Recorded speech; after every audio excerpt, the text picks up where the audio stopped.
நிறைய வேலை செய்யணும்னு சொல்லிட்டு நிறைய சக்தி வேணும் அப்படின்னு சொல்லிட்டு நிறைய சாப்பிட்றோம். ஆனால் ஒரு தடவை முழுசாக சாப்பிட்டா செரிக்கிறதுக்கு 4 மணி நேரம் ஆகுங்க. 4 மணி நேரம் நம்ம என்னைக்காச்சும் கேப் விட்டுருக்கோமா? இப்போ என்ன எது கிடைக்கிறது சரி நம்ம சாப்பிட்டுட்டு இருக்கோம். ஆனால் வயிறு அதுக்குன்னு ஒரு ரிதம் இருக்குது.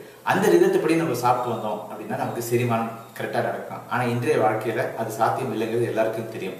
ஆனால் அந்த செரிமானத்தை நார்மலைஸ் படுத்துறது நம்முடைய பாரம்பரிய மூலிகையான வில்வம். இந்த வில்வத்தை முக்கியமான மூலிகையை வச்சு ரூமி ஹெர்பல்ஸில் வில்வா அப்படிங்கிற பேரில் ஒரு பானமாக கொடுத்துருக்காங்க. இது எந்த உணவை நீங்கள் சாப்பிட்டு வந்தாலும் சரி, ஒரு நாளைக்கு 3 முறை இந்த பானத்தை சாப்பிட்டு வந்தால் முறையாக அது வைத்த சாப்பாட்டை நம்ம செரிச்சு கொடுக்கும். அது இல்லாமல் மோஷன் போடுற ஹேபிட்டை ரெகுலேட் பண்ணி தரும். இப்படி வாயு முதல் ஆசன வாயு வரைக்கும் உள்ள அனைத்து பகுதிகளையும் பாதுகாக்கக்கூடிய ஒரு பானம் அப்படின்னா வில்வா. இதை ஒரு நாளைக்கு 3 முறை ஜஸ்ட் 1 டம்ளர் தண்ணியில் ஒரு 3 மூடியை கலந்து அப்படியே நம்ம சாப்பிட்டு வந்தால் போதும். எந்த உணவையும் சரி எளிதில் செரிக்கக்கூடிய ஆற்றல் இந்த வில்வா பானத்துக்கு இருக்கு. அது மட்டும் இல்லைங்க, குடல் புண்ணு, வயிற்று புண்ணு இதெல்லாம் வராமல் கூட தடுக்கும். இப்படி மலச்சிக்கலை வராமல் தடுக்கும். இப்படி செரிமானத்துக்கு ஒரு நண்பன் அப்படின்னு சொன்னால் இதை வில்வா இந்த பானத்தை நம்ம சொல்லலாம். இதை நாம் பயன்படுத்தி நம் உடல் ஆரோக்கியத்தை மேம்படுத்தி கொள்ளலாம்.